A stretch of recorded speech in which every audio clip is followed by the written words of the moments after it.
If they are not doing anything, that means the state does not exist. I just told you now that 24 hours ago that the troops went to one of the most difficult places in Nigeria because of the ISWAP camps there, and went to is a place called the Timbuktu Triangle. Oh my God.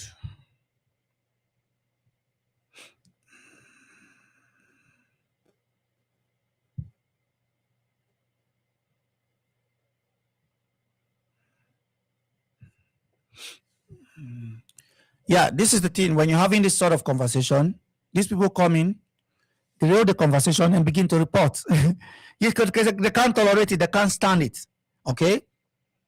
This whole idea of like not having a real conversation when you see something is being said and they'll just come and like it doesn't make any sense as far as I'm concerned.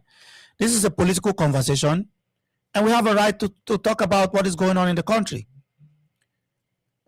Okay. People get emotional, they get in their feelings about the conversation that is being had. And what happened? Report. And that cannot be the case.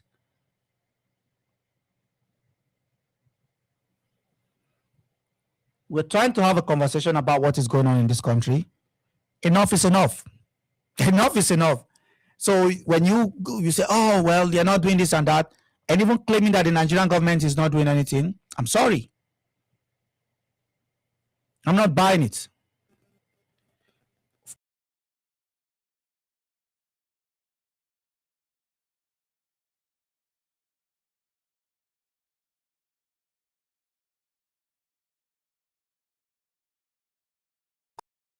I don't know where we're getting this idea from.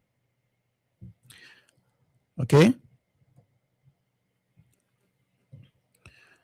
Okay. I think we're back. Can you guys hear me? I don't know whether it's the socket or.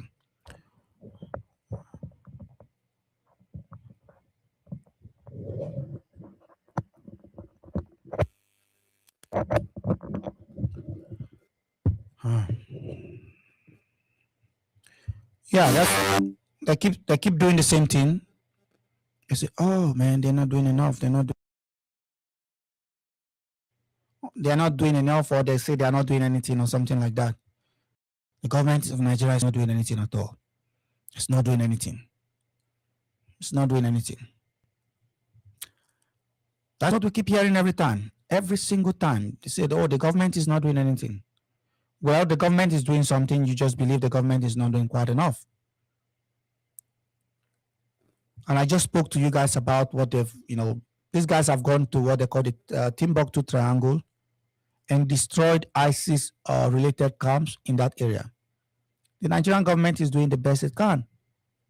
The Nigerian government is doing the best it can, within the scope and within the resources that they have. You are saying, no, we shouldn't tolerate the Nigerian government. We should just call for the destruction of the Nigerian government. We should call for the bombing from the sky. So things can get better for one group of people or for another. That cannot be okay. Why are we calling for the elimination, for the destruction? And I spoke about this before. People come on my live stream. I tell them every time, I say, look, anytime we have some of these Nigerians online, they're very, very hateful. And they come with the purpose of destroying, of reporting, because they don't have the cojones to have a conversation. They don't. They do not have the cojones to have an actual conversation. So anytime you hold them to task about having a real conversation, it's about, they get angry, they cannot bear it, they cannot stand it. So why are we going to stay here and say, okay, it's okay for the government of Nigeria to tolerate another country intervening in Nigeria? That's all we're calling for. We say no to a US intervention in Nigeria. We say no to a European intervention in Nigeria. And we must call a spade a spade. There's no other name for a spade. It's a spade. Would the US, tolerate China to come to their country to deal with the fentanyl problem and other problems that they're having in their country? Maybe not. I don't think they will. Absolutely not. So if they're not going to tolerate that, why should we tolerate them? Why should we tolerate a US intervention in Nigeria? That's my simple question. It's not as difficult as any other thing. Why should Nigerians tolerate a US intervention in our country? For who, in whose benefit? We have our problems. I mean, the US have a problem on their streets with fentanyl addiction and all these issues. Does it mean? And this is why when you're dealing with this Nigerian audience, they are very, very emotional. Some of them are very, very slow in their thing. This is why I don't deal with them most times. Oh, talk about Africa, talk about Africa. This is what happens, right? They don't have the temperament to deal with it. And I was very cordial. I was just having a conversation, cordial conversation. Bam, bam, bam, bam. They begin to report in groups because this is the way it is with them. They can't have an actual conversation. So when I'm the host and I'm seeing it from this end and people have their opinion, oh, can we talk about Africa? And if you notice, this is why some hosts just close all the request button and just do their live stream. Because in most cases, it's not even important to interact with these people. It's not important for you to interact with them because they don't offer anything. They don't bring anything to the table. They just come in with their emotions and their feelings. And when you present them with the facts, they get angry and they gather themselves, Southeasterners and IPOP people and start reporting. That's the way it works for them. So sometimes this is why I've even gone away from African content. I don't talk about Nigeria. I've had a live stream. You talk about Iran and over 200 people and people are like angry and cordial, but they don't have time for that shit. This is why when you notice lately I've been posting, hey, let's go back to Africa. No, you guys are the ones directing, let's go back to Africa, let's do this. And the challenges of talking about this African content and these African guys, they're very, very fragile and emotional about politics. Once you're speaking about something that they can't deal with, they can't tolerate, what happens? They start reporting because they don't have the stomach, they can't deal with it. And if you notice, this is why some people don't even use this platform. They just go on Twitter and they just go, because this is now becoming a shit show. You can be talking about Jesus Christ and 10 people can go and report, and then TikTok accepts it that you have done something wrong. Because this is the AI picks up on it, just like that. Okay? Immediately. This is now becoming a shit show. So when all these people are telling me, oh, Sav, you're always talking about this foreigner. Why don't you talk about, because you talk about Nigerians.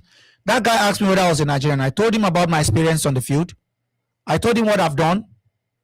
He couldn't handle a conversation. He said the Nigerian government is not doing, just can't handle a conversation because everything he's saying is, you can notice that this is a conversation he had with his friends in the beer parlor. This is all the conversation he had with his friends in the beer parlor. And this is why sometimes I don't care to talk about this Nigerian stuff on the live streams anymore because they can't handle the conversation. They're always reporting. And if you notice the conversation, I'm just putting facts to him. I'm being extremely cordial with him.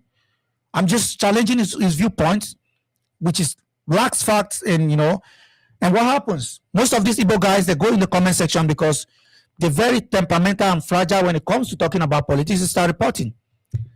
So when people are saying, oh, why don't you talk about Nigeria? Why don't you talk about Africa? I've been hearing this for 5 years, in fact. For 5 years. The only reason they're showing up is because even though it relates to Nigeria, it has international dimensions. That's why they're showing up. And they see a white man coming to save them and they actually like it.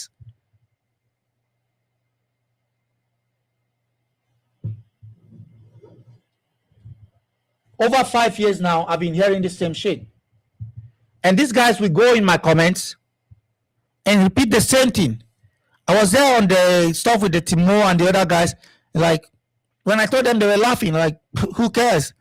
Why don't you talk about Africa? Why don't you do this about Africa? Even if you're killed talking about Africa, nobody cares. They go and watch Pella and watch every other thing they want.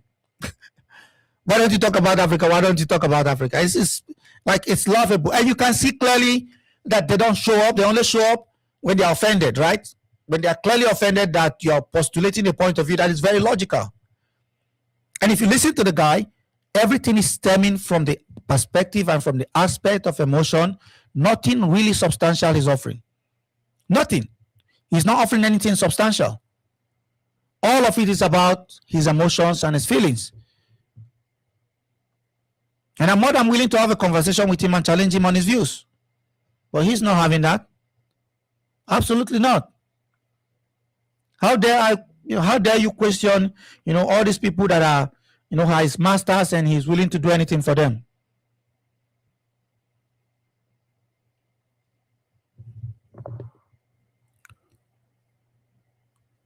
We've been dealing with this every single day, so I know these people very, very well. They can't handle a conversation.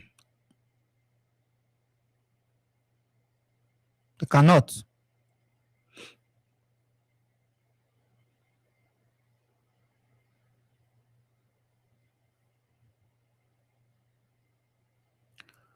What exactly is Trump going to offer you? What exactly would President Trump offer you?